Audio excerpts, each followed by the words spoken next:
अस्सलाम वालेकुम।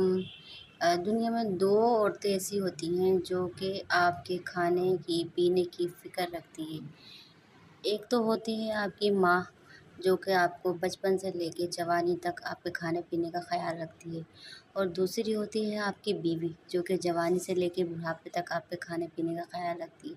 उसको हर वक़्त यही फ़िक्र रहती है कि आपको सुबह को क्या खिलाना है, दोपहर को क्या खिलाना है, रात को क्या खिलाना है। तो कुछ ऐसी फ़िक्र मुझे भी लाहक थी।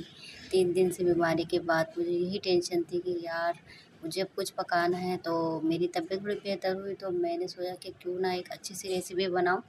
तो मैं आज बना रही हूँ चपली कबाब, जो कि बहुत आसान सी रेसिपी है और उम्मीद है कि आपको पसंद आएगी और बहुत ईज़ी रेसिपी है और बहुत मज़े के जो ये कबाब होते हैं। और मेरी अपनी रेसिपी है, ज़रूर शेयर कीजिएगा, लाइक कीजिएगा वीडियो को। अल्लाह हाफ़िज़।